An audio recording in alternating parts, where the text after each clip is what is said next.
Hello दोस्तों, एजे technical Bharat YouTube channel पर आपका स्वागत है। तो फ्रेंड्स, आज की वीडियो में हम बात करने वाले हैं कि यदि हम वोल्टेज को बढ़ा देते हैं तो हमारे करंट पर क्या इफेक्ट पड़ता है। मतलब करंट हमारा बढ़ जाता है या घट जाता है। ठीक है, तो फ्रेंड्स इस वीडियो में हम यही बात करने वाले हैं कि वोल्टेज एंड करंट में रिलेशन क्या होता है। ठीक है दोस्तों, तो दोस्तों वीडियो शुरू करते हैं। और दोस्तों वीडियो अच्छी लगे तो लाइक करना, शेयर करना, कमेंट्स करना और चैनल को सब्सक्राइब करना। जिन्होंने अभी तक चैनल सब्सक्राइब नहीं किया वो चैनल को सब्सक्राइब करें और बेल आइकन को ऑन कर दें। तो फ्रेंड्स, सबसे पहले जानते हैं कि ओम्स लॉ क्या कहता है। ठीक है, जो हमारा ओम्स लॉ होता है, तो दोस्तों ओम्स लॉ कहता है कि यदि हम वोल्टेज को बढ़ाते हैं, ठीक, तो हमारा करंट क्या होता है, करंट भी बढ़ जाता है। ठीक, जो आई होता है हमारा वो भी बढ़ता है। और यदि हम वोल्टेज को कम कर देते हैं, घटा देते हैं, तो करंट भी हमारा घट जाता है। ठीक है, और फ्रेंड्स तो पावर कंडीशन में क्या होता है,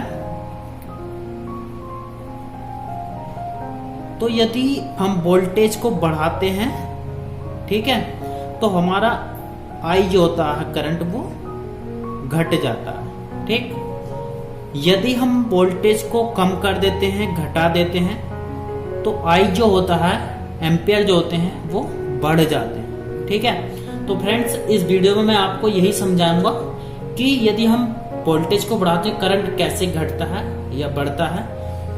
तो दोस्तों बने रहें इस वीडियो में।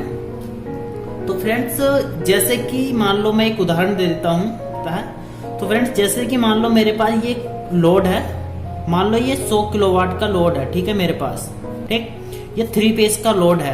ठीक है, और इस पे ये 415 वोल्टेज आ रहा है। ठीक है, और ये 135 एम्पियर इस पे मतलब करंट चल रहा है। ठीक है, और फ्रेंड जो हमारी ये सप्लाई आती है, ये कहां से आती है, हमारी ट्रांसफार्मर से आती है। ठीक है, जैसे कि हमारा ये ट्रांसफार्मर है, ठीक है,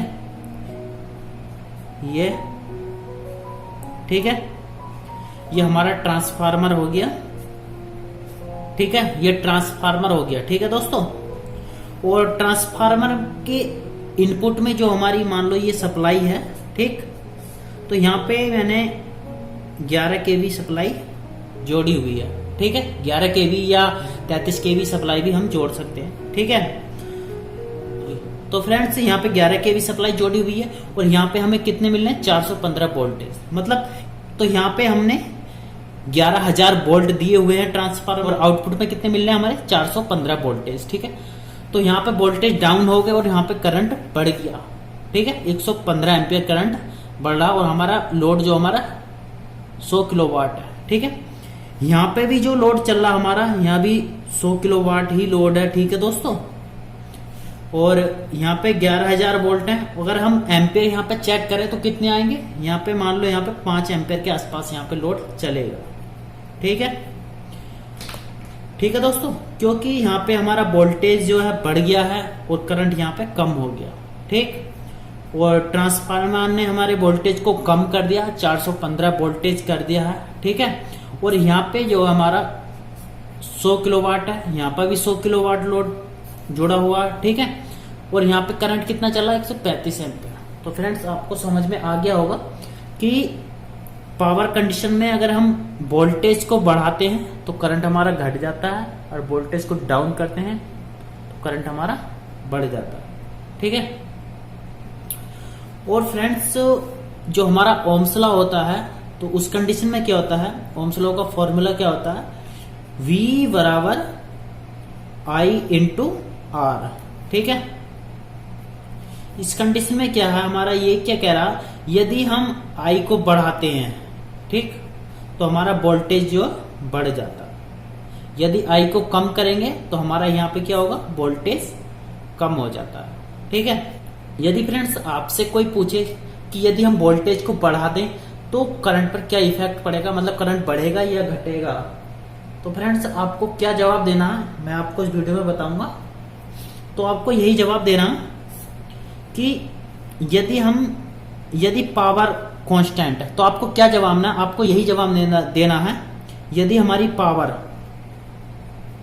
हमारी पावर कांस्टेंट है तो इस कंडीशन में क्या दोस्तों, यदि हम वोल्टेज को बढ़ाते हैं तो हमारा करंट क्या होगा, वो कम हो जाएगा, आई जो होगा वो डाउन हो जाएगा। ठीक है, यदि वोल्टेज को कम कर देते हैं, ठीक है, तो यहां पे आई जो है बढ़ जाता है। ठीक है, और दूसरा आपको जवाब क्या देना है,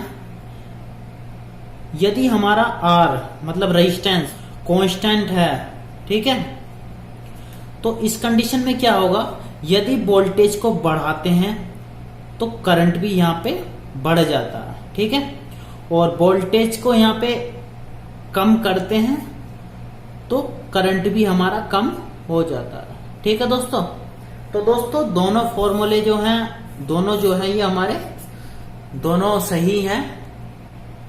तो फ्रेंड्स यहां पे आपको बस यही जवाब देना है कि यदि हम पावर कांस्टेंट रखते हैं, ठीक है, तो वोल्टेज बढ़ाने पर करंट जो हमारा घट जाता है, अगर वोल्टेज कम करते हैं तो करंट बढ़ जाता है। ठीक है, और दूसरा क्या है, यदि हम रेजिस्टेंस, ठीक है, रेजिस्टेंस को कांस्टेंट रखते हैं तो वोल्टेज बढ़ाने पर करंट भी बढ़ेगा और वोल्टेज कम करने पर करंट भी कम हो जाता है। तो फ्रेंड्स आपको ये वीडियो समझ में आ गई होगी। तो दोस्तों वीडियो अच्छी लगी तो लाइक करना, शेयर करना, कमेंट्स करना और चैनल को सब्सक्राइब करना। जिन्होंने अभी तक चैनल को सब्सक्राइब नहीं किया वो चैनल को सब्सक्राइब कर दे और बेल आइकन को ऑन कर दे। ठीक है, मिलते हैं अगली वीडियो में, तब तक के लिए नमस्कार।